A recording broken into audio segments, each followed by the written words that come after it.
Have an app idea, but zero programming experience and a limited budget? You've come to the right place.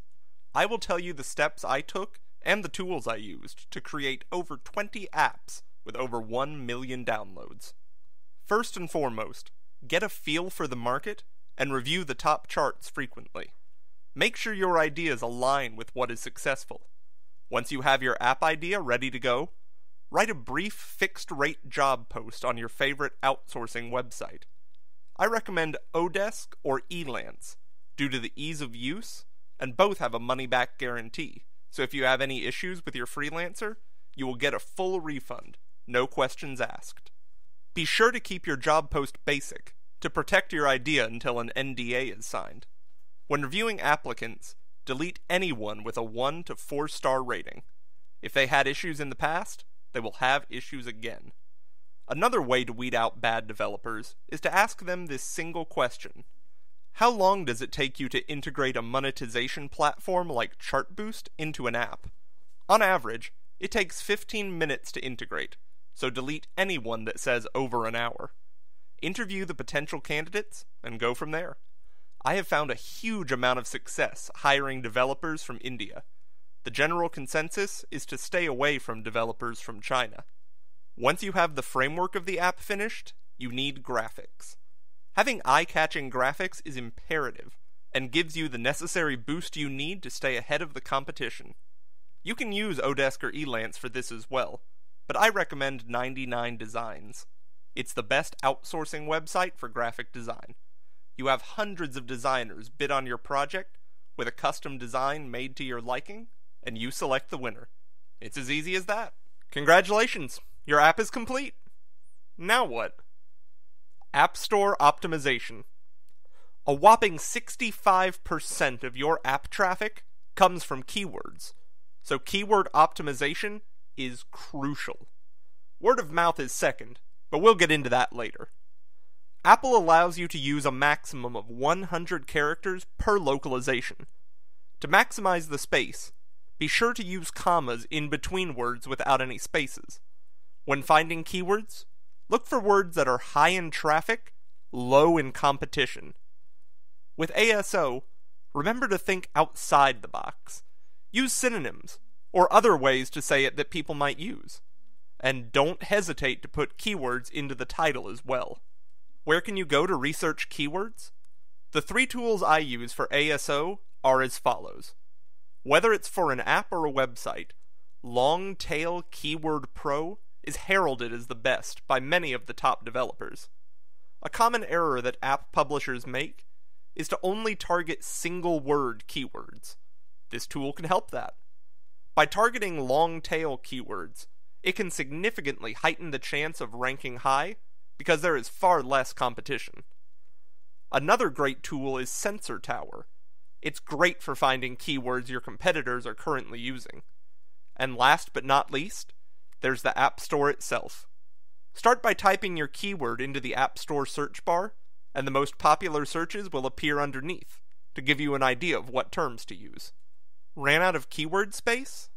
An interesting loophole is that in the Spanish localization, any keywords you use in the name and in the keywords section gets indexed in the US store.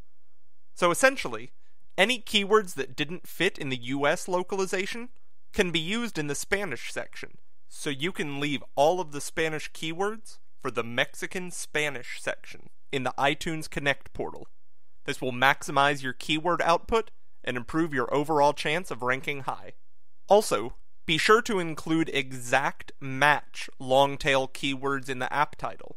This will significantly increase your chance of ranking for particular terms because the title holds more weight. And don't forget to localize all of your keywords in different languages to increase your traffic in a major way. When it comes to marketing your app, having a website does wonders. This essentially doubled my traffic by giving me more exposure. Ranking high in Google searches for key terms is imperative. I recommend Bluehost for affordable, reliable hosting, and it's incredibly easy to use. They are by far the gold standard. And by easy to use, I mean as easy as filling out your name and address. You can use a free Tumblr or WordPress site instead, but be mindful that you are limited to using only certain plugins, and you aren't allowed to advertise. These reasons alone are exactly why I recommend going with Bluehost. You have full control, it looks more professional, and you can truly call it your own. On your website, be sure to include all the essentials: app name and icon, description, devices it's available on, screenshots which should show the value your app brings, contact info, and a promotional video, which is the quickest way for someone to assess your app. You can also include a press kit as well.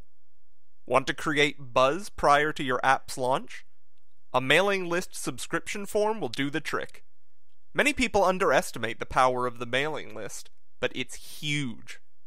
Let me say that again. It's huge. It's the best way to communicate with your audience on a more personal level. There's just something about receiving an email from somebody that makes it extremely effective at getting a point across or making people take some kind of action.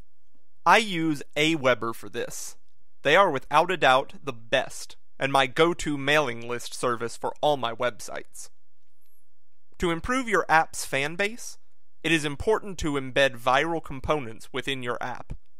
Your users need to become the marketers. Remember when I said word of mouth is the second most important thing?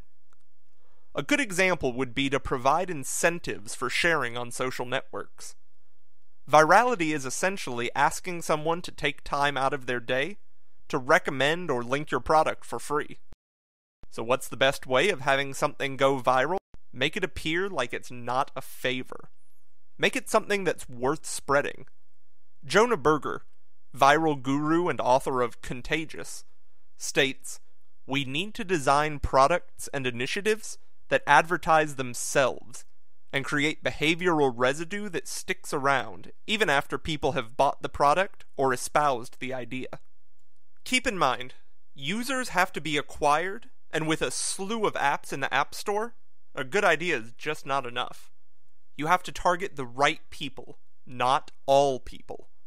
So if your app is a fashion-themed app, your marketing efforts should focus on reaching out to blogs like Hypebeast or Fashionista. Have a game?